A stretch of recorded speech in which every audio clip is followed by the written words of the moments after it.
ছোটবেলায় একদিন মাকে জিজ্ঞেস করেছিলাম, মা মুরগি কুরবানি দেওয়া যায় না? মা হাসতে হাসতে বলল, বাবা দুই পাওয়ালা প্রাণী কুরবানি দেওয়া যায় না। তারপর আমি মাকে বললাম, দুইটা মুরগি একসাথে তাহলে 4টা পা হবে, তখন কুরবানি দেব।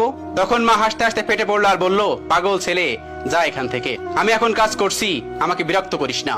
আমার বাবা সামান্য একটা জুট মিলে চাকরি করতো, সামান্য বেতন পেত, সেই বেতন ওই কুরবানি দেওয়া সম্ভব হতো না। কুরবানি ঈদের দিন মুরগি জবাই করা যায় না, তাই বাবা ঈদের আগের দিন মুরগি জবাই করে বেছে হালকা রান্না করে কষিয়ে রেখে দিত। ঈদের দিন ভোরে বাবা মাকে ডাকতেছে, বাবা ওঠ, নামাজ পড়তে যেতে হবে। ঈদের দিন ফজরের নামাজ না পড়লে ঈদের নামাজ কবুল হয় না। ওদিক থেকে মা ধমক দিয়ে বলতেছে, তাড়াতাড়ি ওঠ, তোর জন্য কি নামাজের সময় বসে থাকবে? তারপর আমি আস্তে আস্তে উঠে চাপ করে উজু করে বাবার সঙ্গে নামাজ পড়তে গেলাম। তারপর একসাথে নামাজ পড়লাম, আবার দুজনে একসাথে ফিরে আসলাম। বাসায় এসে আমি শুয়ে আছি, ঘুম আসতেছে না, এপাশ ওপাশ করতেছি। ওপাশে বাবা নফল নামাজ পড়তেছে।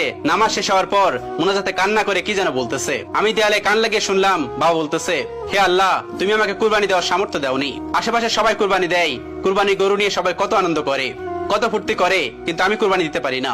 আমার সন্তান না জানি কতটা কষ্ট পায়। আমাকে না হয় কুরবানির সামর্থ্য দাওনি, কিন্তু আমার সন্তান যখন বড় হবে তাকে অনেক বড় করে এবং কুরবানি দেওয়ার সামর্থ্য দিও। বাবার এই কথা শুনে সেদিন আমিও কেঁদেছিলাম। মনে মনে ভেবেছিলাম, আমি যখন বড় হব তখন আমি অনেক বড় একটা গরু কুরবানি দেব, আর বাবা সেটা দেখে অনেক খুশি হবে। তারপর সকাল হলো, বাবার সঙ্গে পুকুরে গোসল করতে গেলাম। ঈদের আগের দিন বাবা নতুন সাবান আনতো, সেই সাবান দিয়ে পুকুরে গোসল করলাম। তারপর গোসল শেষ করে বাড়িতে আসলাম।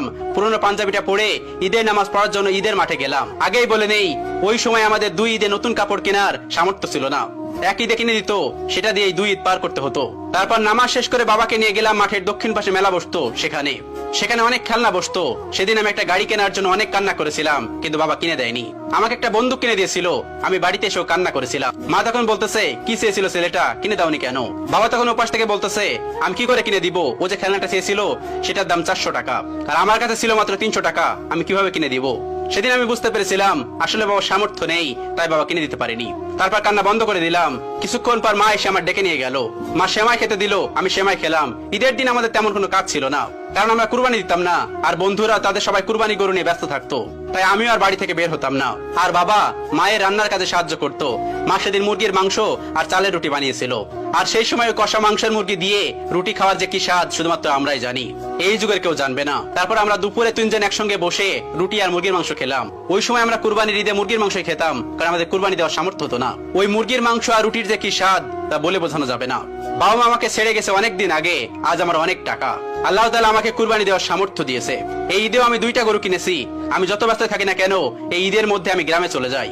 আমি বাবার সঙ্গে ফজরে যে মসজিদে নামাজ পড়তে যেতাম, আমি বাড়ি যেয়ে সেই মসজিদে নামাজ পড়তে যাই। বাবার সঙ্গে যে মাঠে নামাজ পড়তাম, সেই মাঠে আমি ঈদে নামাজ পড়ি।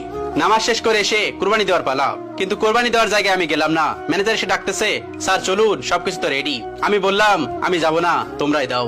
লোকটা অবাক হলো এবং আমার দিকে তাকিয়ে রইলো। সে হয়তো মনে মনে ভাবছে লোকটা কুরবানি দেয়, কিন্তু কুরবানির সামনে যায় না। কিন্তু আমি ওকে কি করে বোঝাই, ওই গরু দেখলেই যে আমার বাবার কথা মনে পড়ে যায়। তখন আমি তাকে বললাম, যারা যারা কুরবানি দেয়নি প্রত্যেকের বাড়িতে কুরবানির মাংস পাঠিয়ে দিও। তখন ও বলল, আচ্ছা ঠিক আছে, এই বলেও চলে গেল। এখন কুরবানির দিনে গরু মাংস রান্না হয়, কত মানুষ আসে, কত আনন্দ হয়, কিন্তু আমার গরুর গোশত খেতে ইচ্ছা করে না, আমার ভালো লাগে না। আমার ইচ্ছা করে মুরগির মাংস দিয়ে রুটি খেতে। তবু আমি কাউকে কিছু বলি না, কারণ আমি জানি আজকে আমি রুটি আর মুরগির মাংস খেলেও সেই স্বাদটা আর পরিতৃপ্তিটা পাবো না। সেই স্বাদটা যে হারিয়ে গেছে, সেটা যে ছিল আমার মায়ের হাতের রান্না। যাদের মা বাবা নেই তারাই জানে মা বাবা ছাড়া ঈদের আনন্দ ঠিক কতটুকু। মায়ের হাতে সেমাই না খেলে, বাবার সাথে ঈদগায় না গেলে ঈদ কি আর হয়?